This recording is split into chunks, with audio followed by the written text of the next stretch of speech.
This call is being recorded. Jeff, welcome to the Internet of Podcasts. Thank you so much for joining us. How has your week been? It's been a busy week as usual. We're our portfolio of applications and what we're trying to change here is large. So everything from, as you and I have talked before, everything from infrastructure all the way up to some of the major applications we're changing out in a relatively short time frame. So, but a good week. It's all a good week. Yeah. Yeah, no, I feel like there's always something going on. And, the reason why I was so excited to bring you on the podcast and on the show is just that you have such a unique background. I mean, I think every time we've spent together in the last 2 years, I've gotten, the nuances of the CIO role, but also the unique lens that you brought to it. I think it'd be helpful if you could share, a quick background as to how you got into this role. And then also for those who aren't aware what UT Arlington is or what they're about. Yeah, I mean, let me start a little bit with UT Arlington. We're a school that is growing dramatically. We have a president who's been here probably 4 or 5 years. I've been here a little over 3, and my first 2 years coming in as a pure consultant in this role as an interim. But UT Arlington is a blend of the traditional on-campus student, and then we have a large online presence. But even in the what I call the traditional online student, UT Arlington is not traditional. If you look at it from diversity, it's we've got a really good base on ethnicity of diversity, but we've also got age, we've got careers, people coming back mid careers, we've got so our average age of student is probably higher, but we have 30,000+ people on campus and around 30,000 online. So we're getting up in that 60,000 student range. And at the same time, it's we're very purposeful, but and the reason I was brought in is because our technology portfolio was aged and had to go through a complete refresh, along with building out an IT organization that had to change the delivery style from being a back office IT service function in the administrative side to delivering a broad set of services to customers all across the campus and across all our student population. So about me, that's the long story of being around a long time. My background is fairly. It is a little unique in that I was very driven to a particular career path early on. I just got lucky, and I've been lucky a lot. That's what I always tell people. Luck has played a big part. But I was one of the early graduating classes out of Arizona with a degree in MIS and also in operations research. So it was a blend of Interesting technology and industrial engineering. And I had way back then, I had decided very early on I was only going to work my first job for 2 years, and I did that, and then I moved on, and then I moved on, and then I moved on. But eventually, I ended up as a CIO of a large corporation here in Dallas, and spent a long time there with them. But through just some connections and other pieces of luck, decided that wasn't for me anymore, and got into consulting, independent consulting, and did a lot of private equity turnaround work at companies all across the country, plus did a startup in technology, remanufacturing and recycling. So for the past 10 years, did a lot of. I will tell you that I really enjoyed the turnaround, but it came having all the experience of building organizations and standard practices and understanding the frameworks, and it's a lot more than just IT. So I'm gonna have to be quiet because I could talk forever on all the organization. It's really it's the timing of this is just awesome because you talk about turnarounds. If you've been following the news, Amherst just had a 1-week-long Wi-Fi outage, and in some of these listservs and some of the conversations inside our higher ed, I think covered it. They didn't touch their infrastructure for 10 years, and Amherst is a great school. I mean, I don't want to take away from what they've done, but certainly in need of a turnaround. So with your background, how do you come into higher ed? What lens do you bring? And what are some of the macro level trends you're seeing in terms of the way higher ed is operated and ways that you've been doing it differently at UTA? Well, higher ed is definitely an industry in transition.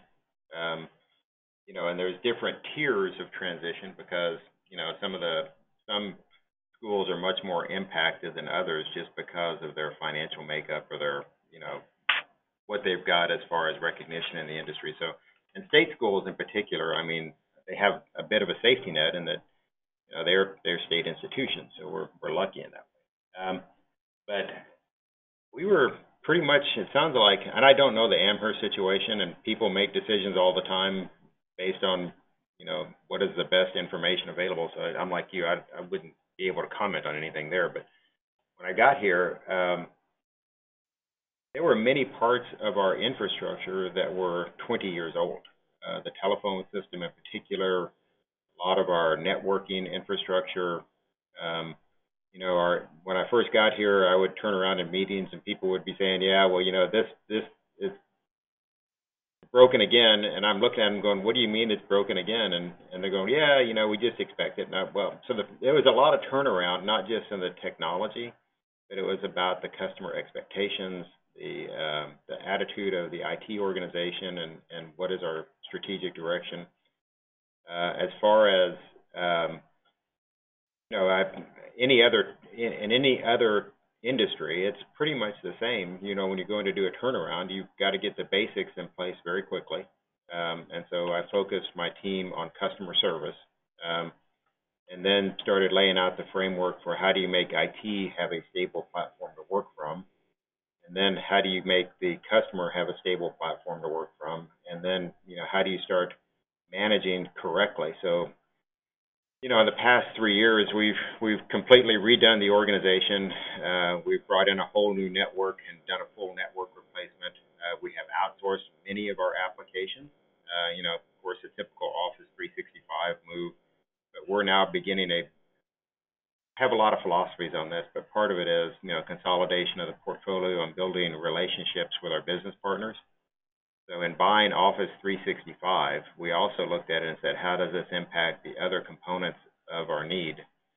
And, so when you look at that, then you start thinking about, oh, well, they've got Skype and now they've got Teams. So the plan was really laid out to say, how do you do all these things on a modern platform that you can outsource a lot of the core components where you're really managing the service side, not the infrastructure side.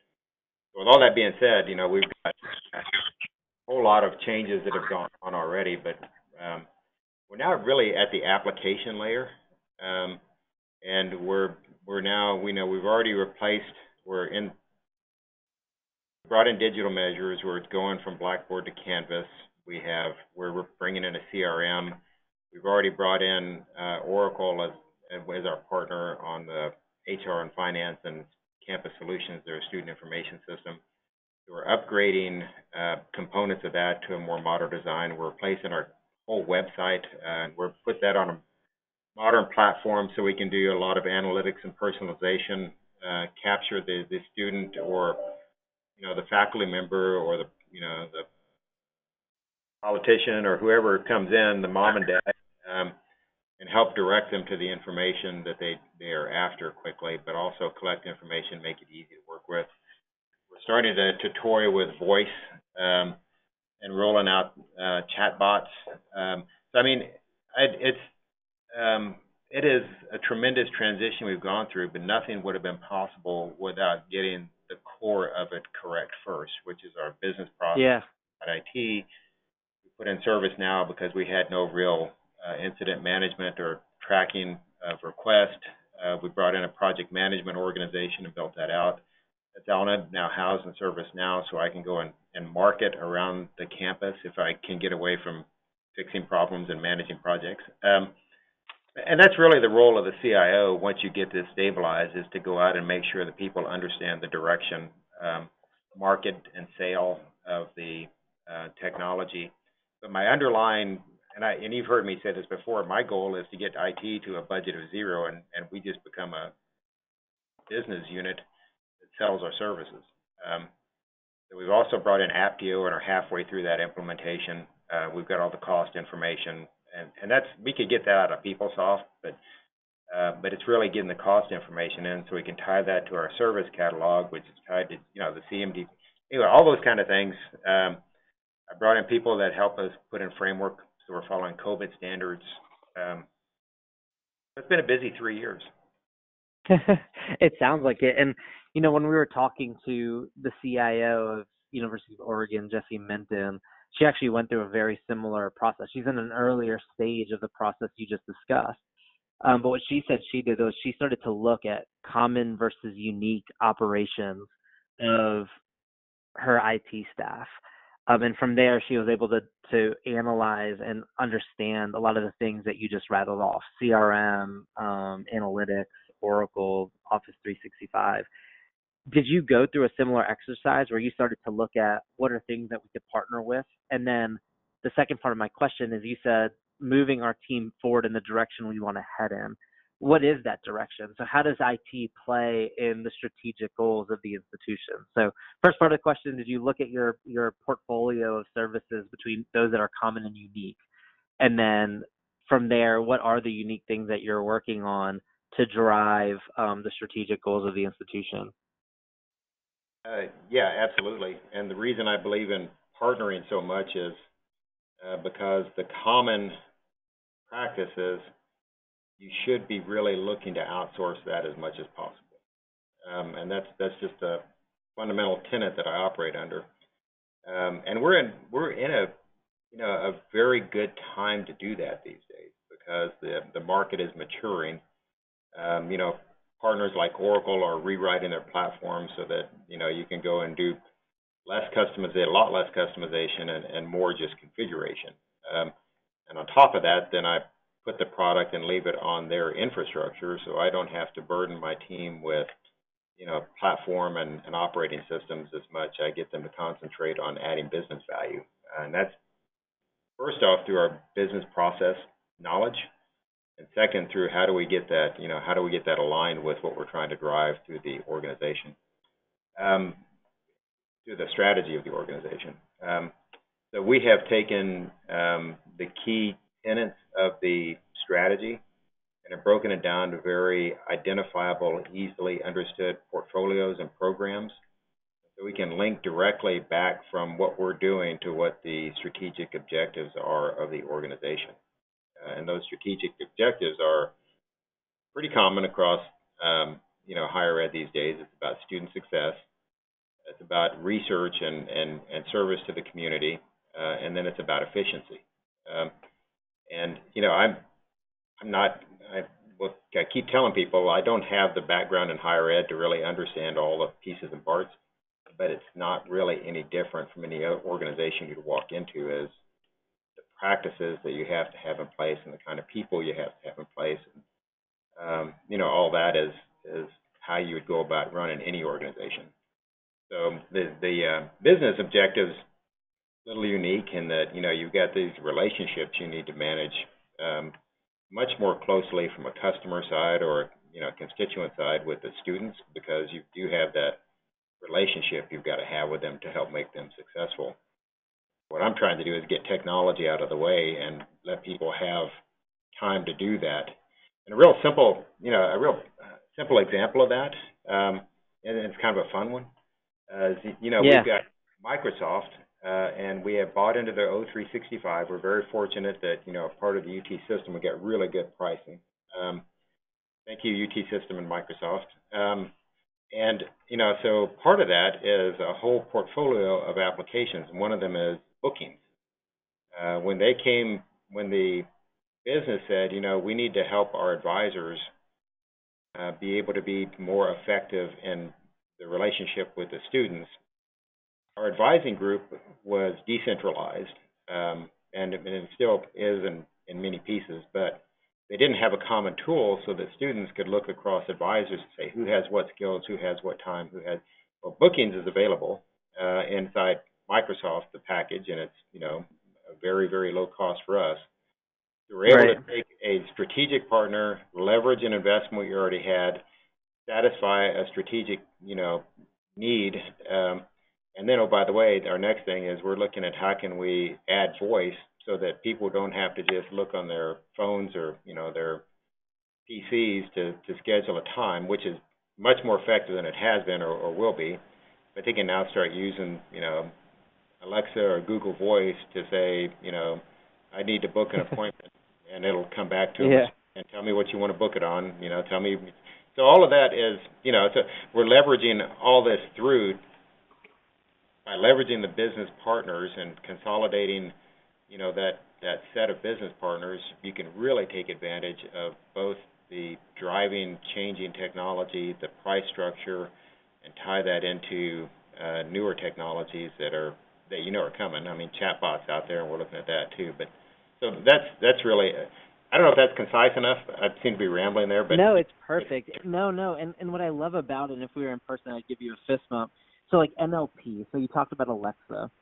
So I think the appointment aspect of it is spot on in short term. But in our first podcast with Heath from Kentucky, he and I talk about this all the time, where it's like, okay, but imagine that non-traditional student, which there's plenty of at UTA, comes in and says, hey, Alexa, what can I do to get an A on my next exam? And Alexa responds saying, well, Jeff, you didn't go to a single TA session prior to your last one. I've added every TA session for your class. My Alexa just turned on. Hold on. But I've added the TA session to your calendar, so that way you go to every TA session. And if you swipe your card, and please swipe your card, so that way I know you actually go, right? And so, this idea of a robo-advisor is really picking up in the financial world on how to invest. I see that translating perfectly over into higher education, where people need help on how to graduate, what degrees they should pursue, what classes they should take. And I think the common unique, like you said, like you partner with people for those things that are common, but also leverage that partnership on developing things that only people within your walls can develop in tandem with that partnership. So I got to ask, you mentioned all these things that are going on, both innovative but also operational and business process.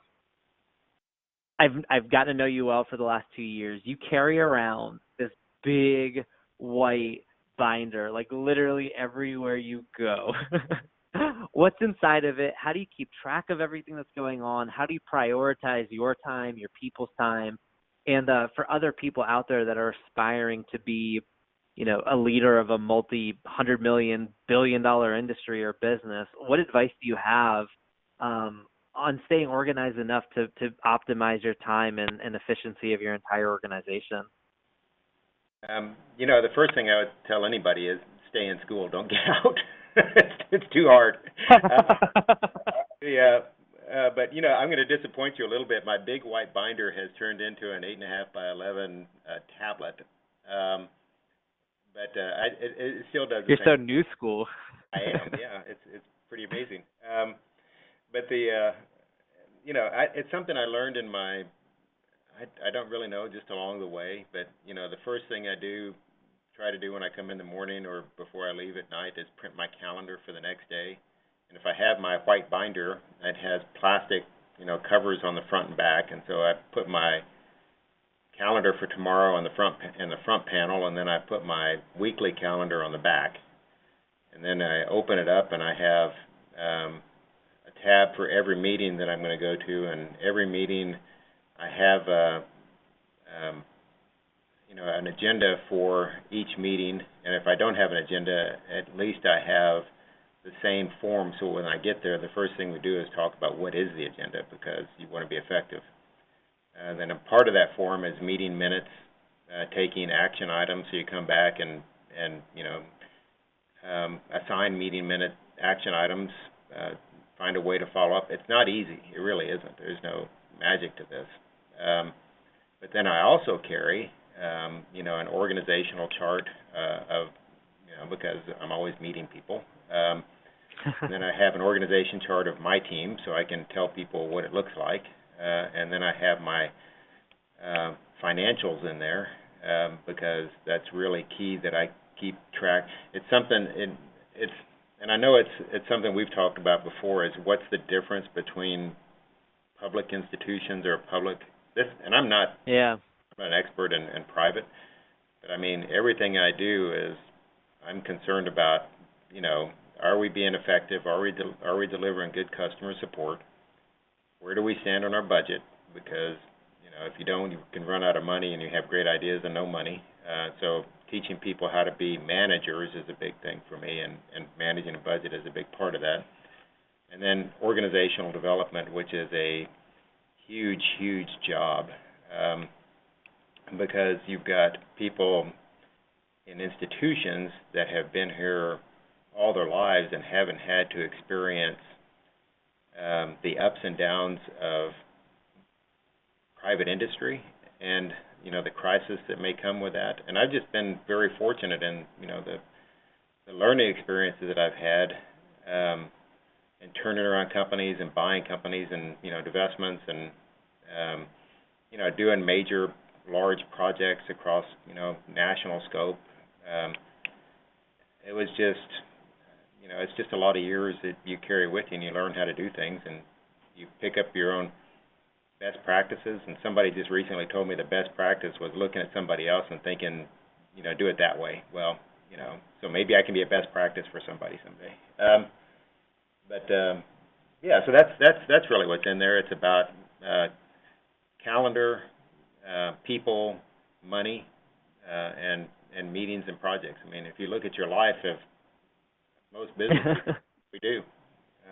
Yeah, I was gonna say, it sounds like the 4 or 5 things that I do minus the org chart. My org chart personally, everything reports up to my wife, so it makes things a lot easier. Yeah, that's a different org structure.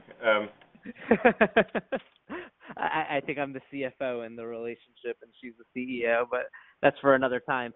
I think the interesting thing about finances, though, is it goes without saying how higher ed is under a much tighter or closer, sharper microscope because of the fiduciaries of it all. I was recently talking to a president of a university that said something that really not only struck a chord with me and got me excited, but it just amazed me that a president would say that. She goes, as an institution, it is our goal to start focusing on how do we move from survival to surplus. And she says that it is in my belief that technology is the enabler to get us there. She's like, I don't know how, I don't know when, but I see other companies leveraging technology to move the financial engine or turn it on, if you will. What's your take on that? Do you see it in a similar light where, the CIO's role is going to move away from just process and operation and, quote unquote, the service mindset of education and really into a driver's seat on here's how the university can add new revenue streams. Here's how we could, reduce the cost of tuition 20% year over year. What's your take on that? And what technologies do you see, or what have you done maybe that have impacted the P&L of the institution? So the answer is yes to all of that, but the survival to surplus is a nice way to go. But we are looking for new revenue streams, and I'll give you another example. Going from Blackboard to Canvas, it was as much about changing the culture of the organization as it was moving product set. We did not have a high adoption rate of Blackboard utilization or Blackboard use. And, we do have a continuing education department here. So when I look at that, and, IT does play a key role in this, and I'm lucky in that I'm part of the team that gets to help, develop and manage the strategy. But if you take a look at just that as a value chain, what we had to do was really take the knowledge, which is our key resource that we can sell, and redevelop it into Canvas so that we get a higher, utilization of the product from the professors, make the student more successful on campus and off campus, because we're very concerned about our off-campus students.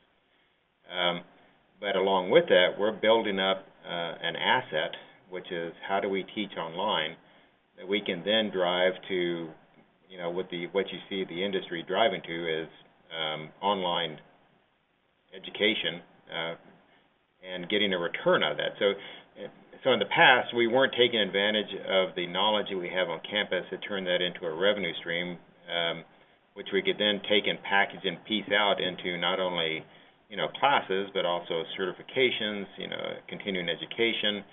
And we've talked about the lifelong learner and the fact that we've got a huge potential market, with our alumni, that they need continuing education.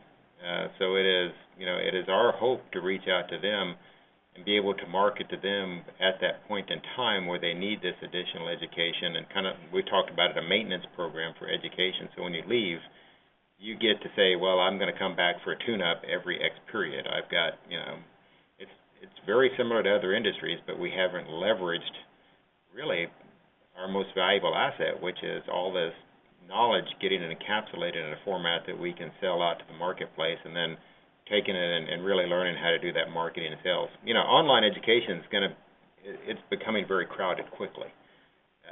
So you've got to market and sell effectively and reach your customer base when they need them at the point in time they need them. And that's, we got a long way to go, but that's the strategy we've come up, or that's a piece of the strategy we've come up with, is how do we continue to service our students and new students in an online world, a blend of online and on campus, and have that community experience that we want everybody to have, so they stay attached, as their need is, but also emotionally.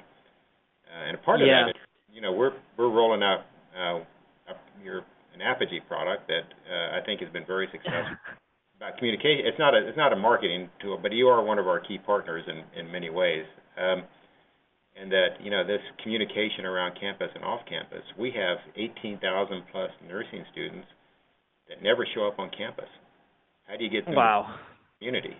Well, the way you do it is digital advertising, digital communication, plus that hands-on. Oh, by the way, we just replaced our call center with new software, so our customer service is just so much higher on the phone than it has been. And the next step is as we move to the CRM, we integrate that with the CRM, and then so it's just a continuing evolution to take higher ed to, a high-performing business organization. And that, I hope that doesn't offend anybody who hears this about business, but no. But that's really what it is, Everything ties together. There is no standalone pieces, and you've got to have a way to grow that revenue in additional channels. And we see that as one of our additional channels, and we're looking at others, but that could be a big one. No, and I think you said it really elegantly, and I think the two or three takeaways that I got from that was, one, it's this ecosystem. So I think historically for decades, higher ed has been managed in silos, and we talk about it all the time, but I think the opportunity, especially through technology, is so ripe to really bring this all under one ecosystem where leaders in your role have the ability to take a macro view but make very good and analytical micro decisions. I think the second one, which we won't have time to get into this time, but maybe we'll bring you back on, is how your president looks at UT Arlington as a holding company. He called himself, I'm the Warren Buffett of UT Arlington, but it's a very smart way of looking at it. And frankly, y'all's strategic plan is probably the best one of the almost 400 I've read, because you break it up into aspirational goals and operational goals. And in it, you see how they're tied together. But one is about curing cancer. Operational goals are on how you're building out better research infrastructure. And so I love that. And then I think three, personally, I appreciate your kind words. I mean, the purpose of the podcast isn't necessarily to promote what we do, but it's always nice hearing a partner say nice things. And when I started Orca, which is now part of Apogee, it was exactly that. Like, we saw a massive movement off campus. And how do you engage those students to have the affinity to the Arlington experience? It's critical for everyone, from a sense of belonging, from a donor perspective, et cetera. So I appreciate all three of those sentiments.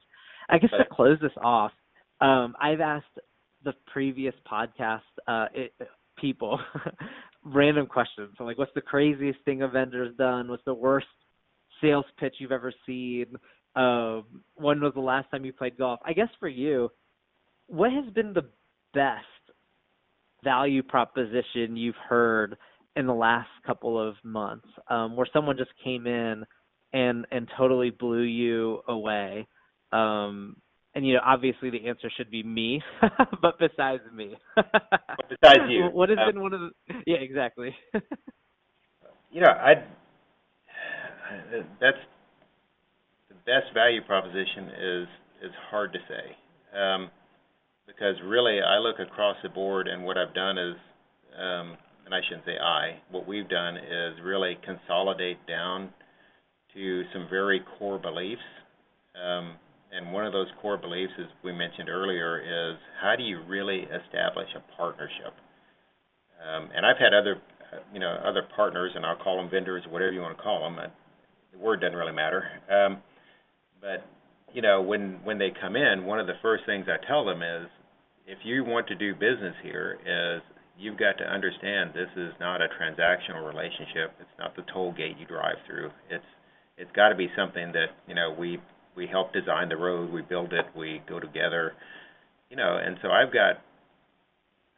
I'm really proud of the team, and that we've now started doing business reviews with our partners. We're part of their committees and their guidance committees, and that's where we need to be. The value proposition that I'm most interested in is what's our value to our customers, and I think this is a very changing landscape, and a very challenging landscape, because we have the state, the nation, and the world as a base of students, but we are a state institution. We want to focus first on the state, but and it is interesting here, and like so many other industries, we don't have a good understanding of what does it cost us to deliver service yet. We're working on that, but I think that's just fundamental, and that doesn't mean some service is going to be delivered regardless of the cost, but you have to understand what you're investing in, and part of that equation is cost. And then you got to look at the revenue side of it, and what's your how can you actually take advantage of the different market segments to blend out to give you the right kind of revenue to do what your Oregon president said, to go from up to surplus instead of not having enough, because it does get down. We've got to be judged based on service we deliver, and we can't all lose money. Fortunately, No, we're not. I love it. That's good. So that's my philosophy. Is you've always got to make money, but you got to service the customer and your whole ecosystem correctly. Yeah, and I think for all the vendors out there too, what you said is awesome. The non-transactional nature of this, I think for higher ed and all of us to be successful, comes to an idea that the vendor is an extension of the university's team, and that you're an extension of ours, where if you're not seeing something, or if you want something new in the market, it has to be this collaborative environment in order for all of us to succeed. Jeff, thank you so much for joining the podcast, for sharing all of your experiences and wisdom. I think the turnaround aspect of your career has clearly been very valuable, not only to UTA, but to some of the other organizations you've been a part of. If you don't mind, I'm going to click the stop recording button. Please don't hang up. I would love to catch up. And thanks, everyone, for joining in. We'll have some exciting podcasts around the corner. Thanks. Thanks, Rajiv.